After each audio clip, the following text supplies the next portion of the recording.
Hi friends, welcome to knowledge ಲೋಕ. Friends, ತುಂಬ ಜನರ ಮನೇಲಿ ಮನಿ ಪ್ಲಾಂಟ್ ಇದ್ದೇ ಇರುತ್ತೆ. ಈವನ್ ನಮ್ಮ ಮನೇಲೂ ಕೂಡ ಮನಿ ಪ್ಲಾಂಟ್ ಇದೆ. ಹಾಗೆ ಮನಿ ಪ್ಲಾಂಟ್ನ ನಾವು ಯಾವ ಥರ ಚೆನ್ನಾಗಿ ಬೆಳೆಸಬೇಕು, ಪೊದೆ ಥರ ನೀಟಾಗಿ ಬರಬೇಕು ಗಿಡ ಅನ್ನೋರು ಈ ಒಂದು ವಿಡಿಯೋವನ್ನು ನೋಡಿ ತುಂಬಾ ಹೆಲ್ಪ್ ಆಗುತ್ತೆ. ಮೊದಲನೇದಾಗಿ ಈರುಳ್ಳಿ ಸಿಪ್ಪೆ ನೀರು, ಅಂದರೆ ಎಲ್ಲರ ಮನೇಲೂ ನಾವು ದಿನನಿತ್ಯ ಈರುಳ್ಳಿನ ಕಟ್ ಮಾಡ್ತೀವಿ. ಅದರ ಸಿಪ್ಪೆಯನ್ನು ನೀವು ಕಲೆಕ್ಟ್ ಮಾಡಬೇಕು. ಅದನ್ನು ನೀವು ಡಸ್ಟ್ಬಿನ್ಗೆ ಬಿಸಾಕೋಕ್ಕಿಂತ ಅದನ್ನು ನೀವು ಒಂದು ಗ್ರೈಂಡರಲ್ಲಿ ಪುಡಿ ಮಾಡಿಬಿಟ್ಟು ಸ್ವಲ್ಪ ನೀರನ್ನು ಮಿಕ್ಸ್ ಮಾಡಿಬಿಟ್ಟು ಆ ಒಂದು ಪೇಸ್ಟ್ ಅಥವಾ ಆ ನೀರನ್ನು, ಈರುಳ್ಳಿ ಸಿಪ್ಪೆ ನೀರನ್ನು ನೀವು ಆದಷ್ಟು ಗಿಡಕ್ಕೆ ಹಾಕಬೇಕು.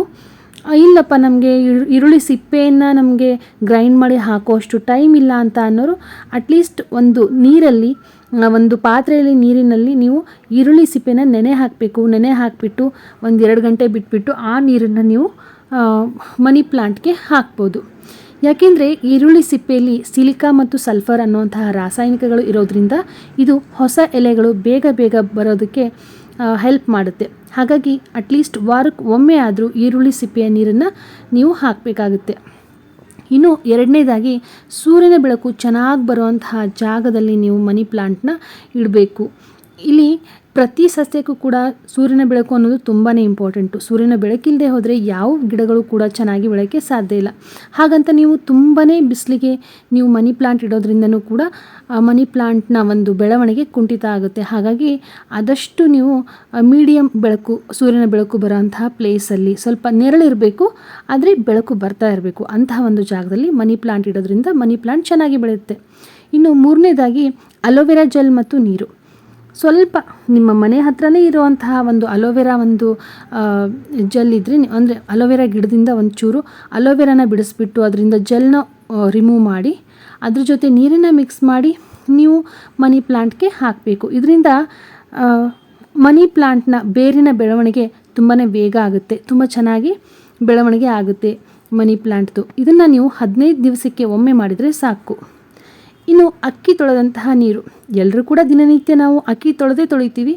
ಆ ತೊಳೆದಂತಹ ನೀರಲ್ಲಿ ತುಂಬಾ ಪೋಷಕಾಂಶಗಳು ಇರೋದ್ರಿಂದ ಅದು ಮಣ್ಣಿಗೆ ಸೂಕ್ಷ್ಮ ಜೀವಿಗಳನ್ನು ಒದಗಿಸುತ್ತೆ. ಹಾಗಾಗಿ ಆದಷ್ಟು ನೀವು ಅಕ್ಕಿ ತೊಳೆದಂತಹ ನೀರನ್ನು ನೀವು ಸಿಂಕಿಗೆ ಹಾಕೋ ಬದಲು ಅದೇ ನೀರನ್ನ ನೀವು ನಿಮ್ಮ ಮನೆಯಲ್ಲಿರುವಂತಹ ಮನಿ ಪ್ಲಾಂಟ್ಗೆ ಹಾಕೋದ್ರಿಂದ ಅದರ ಎಲೆಗಳು ಕೂಡ ಬೇಗ ಬೆಳೆಯುತ್ತೆ. ಹಾಗೆ ಎಲೆಗಳು ಉದುರಲ್ಲ, ಕಮ್ಮಿ ಆಗುತ್ತೆ. ತುಂಬ ಚೆನ್ನಾಗಿ ಸೊಂಪಾಗಿ ಸಮೃದ್ಧಿಯಾಗಿ ಮನಿ ಪ್ಲಾಂಟ್ ಬೆಳವಣಿಗೆ ಆಗುತ್ತೆ. ಇನ್ನು ಬೇವಿನ ನೀರು, ನಿಮಗೆ ಎಲ್ಲಾದರೂ ನಿಮ್ಮ ಸುತ್ತಮುತ್ತಲೇ ಏನಾದರೂ ಬೇವಿನ ಸೊಪ್ಪು ಏನಾದರೂ ಸಿಕ್ಕರೆ ತೊಗೊಂಡು ಬನ್ನಿ. ಅದನ್ನೂ ಕೂಡ ನೀವು ನೀರಲ್ಲಿ ಚೆನ್ನಾಗಿ ನೆನೆ ಇಡಿ.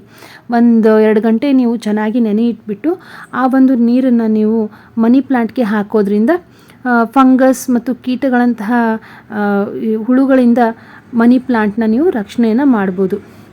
ಈವನ್ ರೋಗಗಳಿಂದನೂ ಕೂಡ ನೀವು ಮನಿ ಪ್ಲಾಂಟ್ನ ದೂರ ಇಡ್ಬೋದು. ಯಾವುದೇ ರೀತಿಯ ಎಲೆಗಳಿಗೆ ರೋಗ ಹತ್ತದೇ ಇರೋ ಹಾಗೆ ಬೆಳವಣಿಗೆ ನಿಲ್ಲದೆ ಇರೋ ಹಾಗೆ ನೋಡ್ಕೊಳ್ಳೋಕ್ಕೆ ಬೇವಿನ ನೀರು ಅನ್ನೋದು ತುಂಬಾ ಸಹಾಯಕ ಆಗುತ್ತೆ. ಈ ಥರ ನೀವು ಮನಿ ಪ್ಲಾಂಟ್ನ ಆರೈಕೆ ಮಾಡಿದರೆ ನಿಮ್ಮ ಮನೆಯಲ್ಲಿರುವಂತಹ ಮನಿ ಪ್ಲಾಂಟ್ ತುಂಬಾ ಸೊಂಪಾಗಿ ಹುಲ್ಲು ತರಹ ಸಮೃದ್ಧಿಯಾಗಿ ಹಸಿರಾಗಿ ತುಂಬ ಚೆನ್ನಾಗಿ ಬರುತ್ತೆ. ಸೊ ಫ್ರೆಂಡ್ಸ್, ಕೊನೆಯದಾಗಿ ನೀವು ಮಣ್ಣಲ್ಲಿ ಮನಿ ಪ್ಲಾಂಟ್ನ ನೆಟ್ಟಿದ್ರೆ ಅದಕ್ಕೆ ಒಂದು 5-6 ದಿನ ಬಿಟ್ಟು ನೀರು ಹಾಕಿ, ಬಿಸಿಲಿಗೆ ನೀವು ಜಾಸ್ತಿ ಬಿಸಿಲು ಬರುವಂತಹ ಪ್ಲೇಸಲ್ಲಿ ಇಟ್ಟಿದ್ರೆ ಅಟ್ಲೀಸ್ಟ್ 3 ದಿನಕ್ಕೊಂದ್ಸಾರಿ ನೀವು ಮನಿ ಪ್ಲಾಂಟ್ಗೆ ನೀರು ಹಾಕ್ಬೋದು. ಸೊ ಫ್ರೆಂಡ್ಸ್, ಈ ನನ್ನ ಮಾಹಿತಿ ನಿಮಗೆ ಇಷ್ಟ ಆಗಿದೆ, ಸ್ವಲ್ಪನಾದರೂ ಉಪಯುಕ್ತ ಆಗುತ್ತೆ ಅಂತ ಭಾವಿಸ್ತೀನಿ. ನನ್ನ ಮಾಹಿತಿ ನಿಮಗೆ ಇಷ್ಟ ಆದರೆ ದಯವಿಟ್ಟು ನನ್ನ ಚಾನಲ್ನ ಸಬ್ಸ್ಕ್ರೈಬ್ ಮಾಡಿ, ಲೈಕ್ ಮಾಡಿ, ಶೇರ್ ಮಾಡಿ, ಹಾಗೆ ಕಮೆಂಟ್ಸ್ ಮೂಲಕ ತಿಳಿಸಿ ಸಪೋರ್ಟ್ ಮಾಡಿ. ಸೊ ಮತ್ತೆ ಸಿಗ್ತೀನಿ ಇನ್ನೊಂದು ಒಳ್ಳೆಯ ಇನ್ಫಾರ್ಮೇಷನ್ ಒಂದಿಗೆ, ಒಳ್ಳೆಯ ಅದ್ಭುತವಾದಂತಹ ಹೆಲ್ಪ್ಫುಲ್ ಇನ್ಫಾರ್ಮೇಷನ್ ಒಂದಿಗೆ. ಅಲ್ಲಿವರೆಗೂ ಎಲ್ರಿಗೂ ಕೂಡ ಬಾಯ್ ಆ್ಯಂಡ್ ಟೇಕ್ ಕೇರ್.